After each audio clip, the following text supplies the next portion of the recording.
আমি জানতাম তুমি আসবে। আমাকে ছেড়ে কোনো দিন কি এক রাত একা কাটিয়েছ? কাটাওনি। একা থাকতেও পারোনি। তুমি যখন রাগে ফুঁসফুঁস করতে, তখন আমার কি যে ভালো লাগতো তার বলার নয়। কিন্তু তাই বলে এই নয় যে আজ ভালো লাগেনি।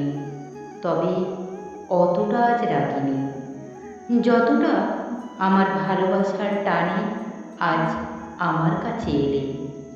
আজ কিন্তু একটা কথাও বলবো না তোমার সাথে। আমি চুক্তি করে শুয়ে রয়েছি, চোখ বন্ধ করে। তুমি এলে, তুমি চোখের পাতায় দুহাত বুলিয়ে দিলে, তুমি মাথায় হাত বোলালে। তবুও আমি তোমাকে একটুও বুঝতে দিইনি যে আমি জেগে আছি।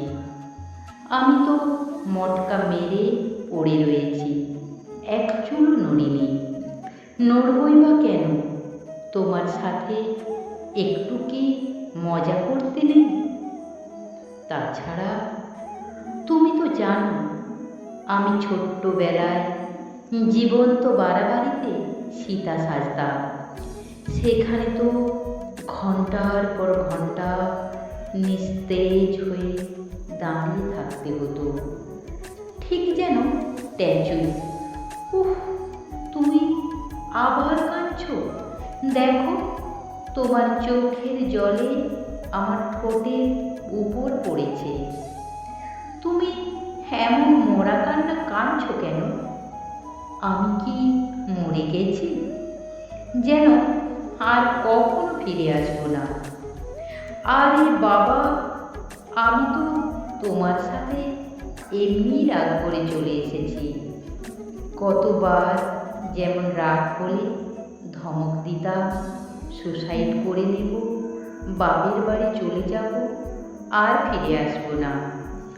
এবারে কিন্তু কিছু বলিনি, এমনি রেল লাইনের ধার দিয়ে হেঁটে হেঁটে বাপের বাড়ি চলে এসেছি।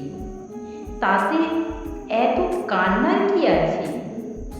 এই শোনো না, এই আমার মাথার কাছে কত ধূপ জ্বালিয়েছে দেখো। ধোঁয়াটা শুধু নাকে মুখে ঢুকছে, একটু সরিয়ে দাও না। বাবাকে কাতর গলায় বলতে শুনলাম, এই কে আছিস তোরা? এই তুলসীর টবটা নিয়ে ওইখানে রাখ। ভাইটাও কোথা থেকে এসে যেন পায়ে মাথা ঠেকিয়ে বসে পড়ল।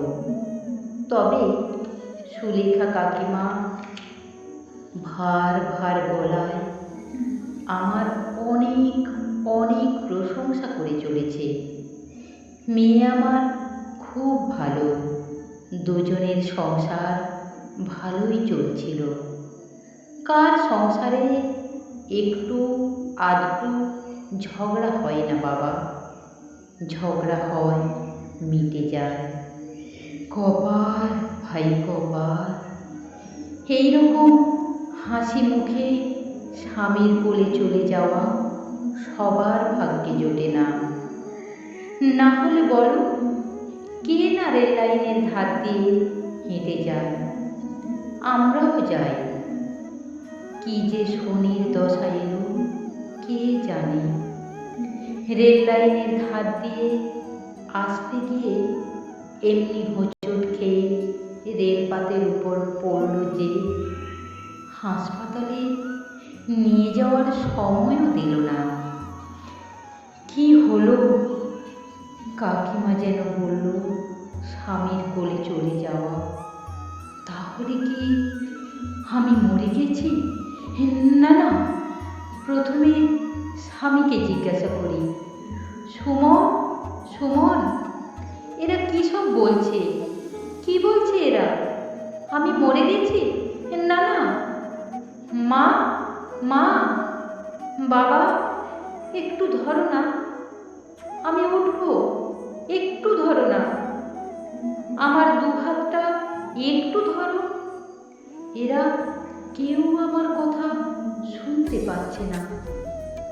আমার হাত পা যেন নড়ছে না। আমি যেন অসাড় হয়ে গেছি। আমি আড়ষ্ট হয়ে পড়েছি। আমার ছাতির কম্পনটা যেন বন্ধ হয়ে গেছে। আমার নাক দিয়ে বাতাস বেরোচ্ছে না। আমি কি নিথর হয়ে গেছি?